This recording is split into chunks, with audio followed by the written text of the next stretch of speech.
Oke, selamat siang semua. Ya, saya mau sapa dulu buat anak-anak siswa yang ada di SMP Negeri 4 Tondano. Iya. Juga buat semua yang mungkin mendengar untuk program belajar ini. Dan ini saya ditemani ya Oh iya, saya ditemani. dengan kepala sekolah SMP Negeri 4 Tondano. Iya. Bapak Bakti Pak Aksi SPDMAP. Oke. Selamat siang Bapak, walaupun tidak online ya. Iya, Bapak Kepala Sekolah sangat bertanggung jawab ya mengantar gurunya untuk mengajar. Iya. Terima kasih Bapak Kepala Sekolah. Terima kasih Bu Grace ya. Iya. Baik Bu Grace, silakan. Oke, kita mulai. Ini saya mau bertanya dulu Priscila. boleh. Oke.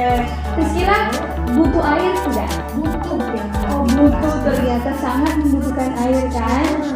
Ya, saat kita bangun pagi, kalau kita selesai doa pagi mungkin pasti kita cari air putih kan?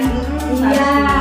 Kalau buat anak-anak mungkin yang mau ke sekolah, sebelum ke sekolah pasti makan dan pasti minum air. susu. Iya. Biar sehat dan biar badannya seperti Priscila ya. Wow, hujan. Oke, soalnya kalau bagi anak-anak atau guru-guru mungkin yang hobinya olahraga, pasti selesai olahraga haus mencari air putih atau yang dingin-dingin. Betul Ah. sekali.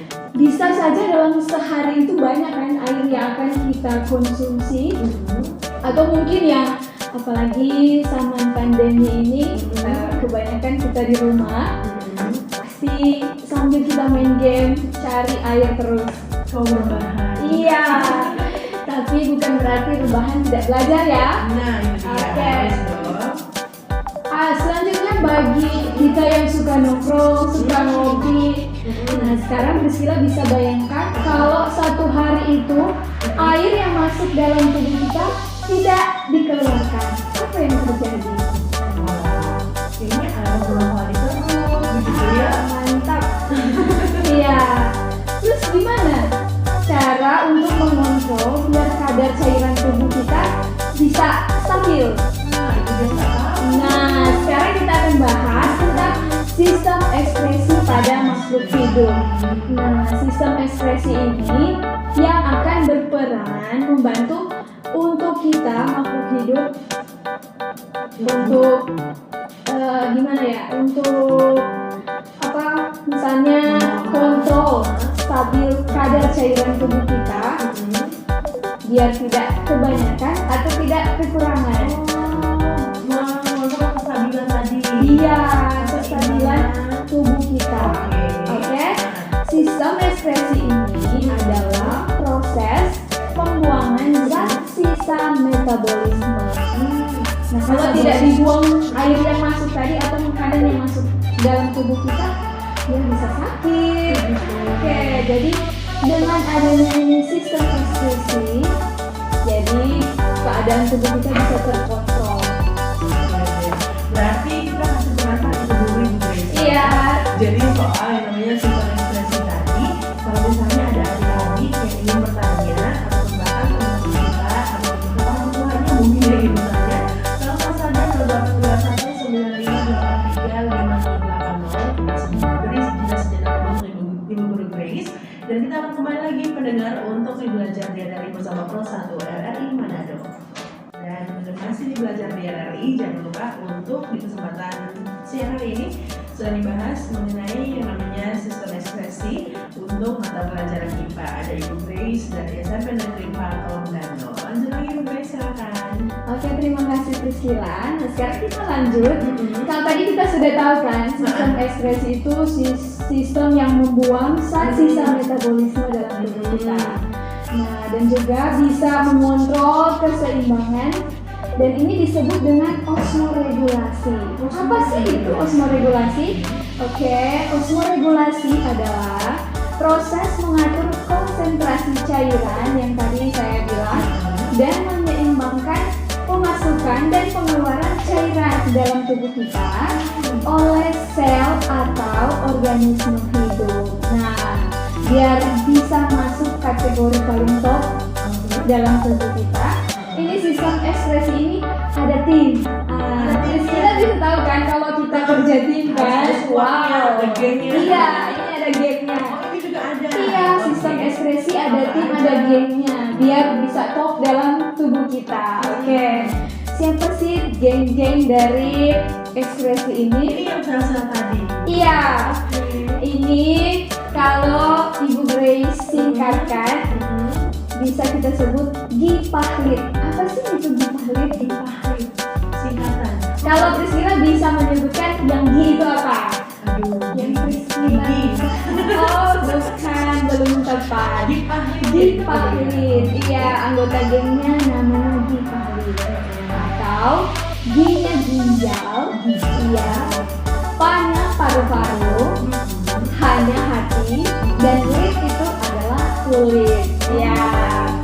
Jadi bisa tahu kan gengnya dari sistem ekspresi. Gipahlit berarti ginjal, paru-paru, hati sama kulit. Ya, kita. Sekarang kita akan bahas peran dari masing-masing anggota geng ini ya, bisa? Oke, setiap saat tentunya sel-sel membentuk energi dari apa yang Ibu makan dan Priscilla makan, dan oksigen dari proses metabolisme. Tapi metabolisme ini akan menghasilkan sampah. Nah, kalau sampah Priscilla tahu kan dia tidak digunakan lagi. Iya. Dan zat-zat sisa metabolisme. Contoh, kalau Priscilla bernapas, apa sih yang digunakan?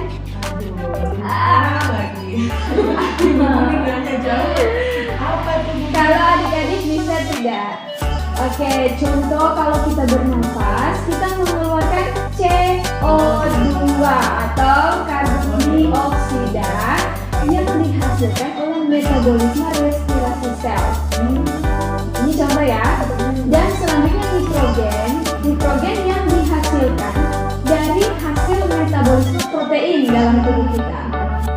Nah, zat-zat sisa ini sudah tidak lagi dibutuhkan atau bisa jadi sampah oleh tubuh, dan pada umumnya zat-zat sisa ini bisa jadi racun. Iya, racun dunia. Ya. Oke. Jadi kalau misalnya keluarinnya gimana dong? Nah, sekarang kita mau bahas untuk cara pembuangan sampah sisa metabolisme. Zat-zat ini tidak diperlukan oleh tubuh, dan efeknya, ini efek dulu ya, baru cara nanti pengeluarannya seperti apa. Kita cari tahu dulu efeknya biar bisa kita cegah. Oke, iya. Mari kita bahas bersama. Efeknya kita akan mendapat penyakit, dan contoh kalau tadi CO2-nya atau karbon dioksida ini terlalu banyak dalam tubuh kita, pH darah kita akan turun. Iya, nanti kalau pH darah kita turun, darah kita akan bersifat asam. Kalau bersifat asam, nanti akan menyebabkan asidosis. Apa itu asidosis? Ini banyak ya bahasa-bahasa keren yang mungkin belum kita dengar dan saat ini kita dengar. Iya, ini asidosis. Misalnya yang sering kita rasakan mual. Kira-kira sering mual nggak? Iya, kalau akhir bulan betul. Semua itu datang ya. Iya. Ada mual, pusing, sakit kepala. Nah, itu diakibatkan kadar CO2 dalam tubuh kita terlalu banyak sehingga pH darahnya menurun.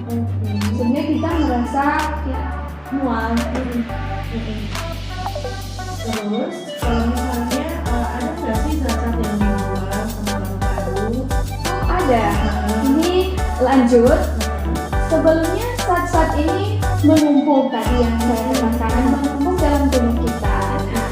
Di sini peran utama sistem ekskresi. Sampah yang tadi Ibu bilang yang dihasilkan dari zat sisa metabolisme akan dibuang dalam bentuk gas dan cairan. Kalau tadi Priscilla tanyakan dari paru-paru, kalau kita keluarkan dalam bentuk kalau kita bernapas, Priscilla bisa nggak? Apa yang keluar? Iya, uap. Oke. Uap air. Dari paru-paru. Jadi iya, saat yang dibuang dalam bentuk gas CO2 oleh paru-paru lewat udara adalah yang kita hembuskan saat bernafas. Jadi ternyata paru-paru bukan hanya berperan pada sistem pernapasan. Karena umumnya kita tahu kalau pernapasan paru-paru berperan penting ya. Ternyata paru-paru juga berperan penting pada proses sistem ekskresi. Oke, lanjut lagi dulu. Tadi sempat membahas ceritanya soal pengeluarannya. Iya, pasti dong. Penasaran ya, Priscilla? Ada kepo sih dulu ya. Lebih tepatnya ingin tahu banget. Ini kalau tadi untuk pengeluaran yang CO2 ya, melalui paru-paru kita keluarkan lewat hembusan nafas. Sekarang untuk mengeluarkan zat sisa cairan dalam tubuh, misalnya urin. Priscilla tahu apa itu urin? Tahu Bu Guru? Ayo seni kan? Iya, benar sekali. Ya. Jadi nanti zat-zat itu akan dikeluarkan lewat urin. Iya, dan diproses melalui ginjal. Iya, ini cara pengeluarannya atau pembuangannya. Ginjal ini mengeluarkan zat sisa metabolisme lewat urin.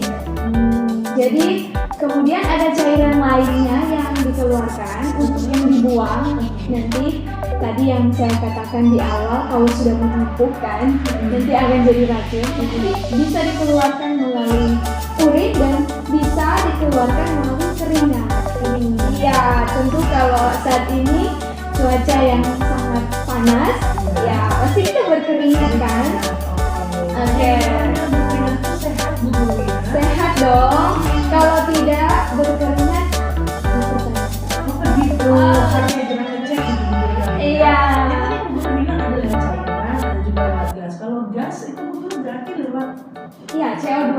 CO2. Iya. Oke. Untuk paru-paru masuk juga untuk cairan, ada uap air kan. Kalau kita menguap, ya bisa kita praktekkan sendiri, misalnya di depan kaca, terus kita menguap, apa sih yang keluar? Iya, itu masuk dalam sistem ekskresi. Oke, baik. Berarti sangat berpengaruh Bu Guru ya, berarti yang namanya kita buang air juga. Iya, jangan kita lupa gitu ya. Jadi kalau misalnya cuaca berpengaruh nggak sih Bu Guru? Oh, berpengaruh. Iya. Lanjut lagi untuk materinya tadi, jadi sebentar untuk Anda pendengar yang akan ingin bertanya atau bahkan adik-adik yang masih bingung tentang sistem ekspresi tadi sudah dibahas, ada ginjal, hati, kulit, bisa langsung 0821 Oke. Iya, terima kasih Priscilla. Sekarang tadi kita bahas ginjal yang dikeluarkan urin ya. Tapi tidak langsung keluar.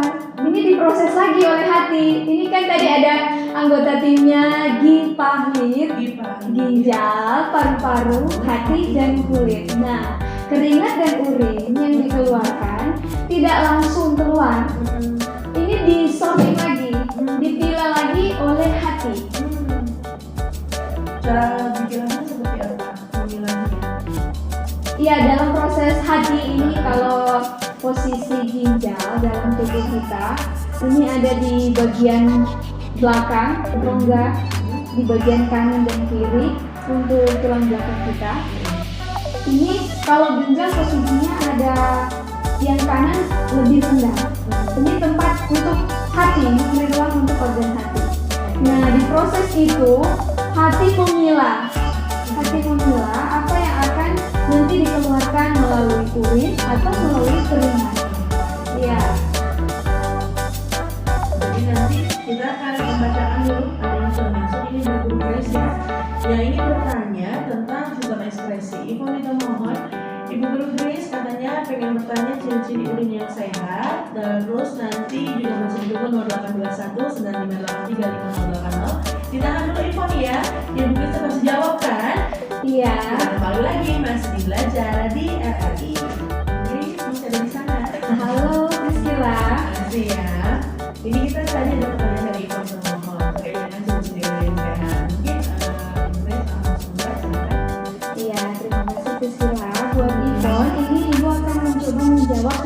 umum ya. Ya, ciri-ciri urin yang sehat yang pertama dia berwarna bening. Ya, volumenya normal. Nah, kalau urinnya berwarna bening dan volumenya normal, pasti ginjal kita dalam keadaan sehat. Iya. Nah, selanjutnya kalau urin yang agak keruh, kemudian kelihatannya agak berbusa dan bahkan paling berbahaya ada yang berdarah, berarti ginjal kita bermasalah dan baiknya kita konsultasi dengan dokter. Oh begitu. Iya, mungkin ini jawaban secara umum untuk Ivon, dan nanti mungkin Ivon bisa konsultasi juga dengan dokter biar bisa lebih detail. Iya. Penting sekali kan Ibu Guru ya. Iya. Memang ada hubungannya sedikit sama sekali. Iya. Ada lagi materi yang mungkin akan disampaikan? Oke, tadi kita sudah bahas apa sih itu sistem ekskresi, apa itu gimpalit, dan apa yang dikeluarkan. Dan sekarang Ibu akan menarik kesimpulan. Jadi kesimpulannya bisa dicatat untuk anak-anak SMP 4 juga terutama. Oke. Jadi kesimpulannya sistem ekskresi itu bertugas untuk menjaga kestabilan kadar cairan dalam tubuh kita. Kemudian sistem ekskresi ini adalah membuang zat sisa metabolisme dalam tubuh kita. Tapi ingat ya Priscila, kalau kita bangun pagi kemudian ini mohon maaf Priscila, kalau kita buang air besar, ya ingat ya, buang air besar itu tidak masuk dalam sistem ekskresi. Iya. Kenapa tidak? Karena untuk buang air besar itu termasuk dalam proses defekasi. Proses defekasi ini adalah proses pengeluaran sisa pencernaan. Jadi kalau buang air besar itu pembuangan sisa pencernaan, bukan zat sisa metabolisme. Jadi dia tidak termasuk dalam sistem ekskresi, tetapi masuk dalam sistem defekasi. Timnya beda ya tadi. Iya. Selanjutnya ini kesimpulannya ada juga proses yang hampir mirip dengan sistem ekskresi. Biar bisa tahu, yaitu sistem sekresi.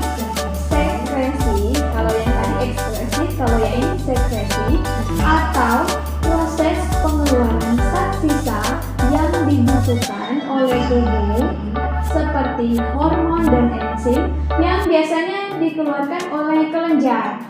Nah, jadi dari kesimpulan ini jangan sampai kita terbalik ya. Kalau misalnya guru di sekolah bertanya, kalau kita buang air besar pada saat pagi hari, apakah itu merupakan contoh sistem ekskresi? Jangan dijawab ya.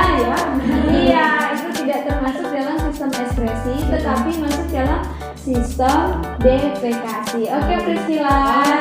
Ya, Berarti kalau misalnya tadi timnya tidak baik gitu ya, kondisi squadnya tidak kerja sama. Berarti kita juga harus waspada penyakit penyakit. Kalau dari Ibu Guru sendiri ada tips nggak sih? Mungkin seperti itu untuk juga kesimpulan juga supaya tubuh kita tuh terhindar dari penyakit yang kalau misalnya kalau masalah ginjal aku biasanya gitu ya babi ginjal.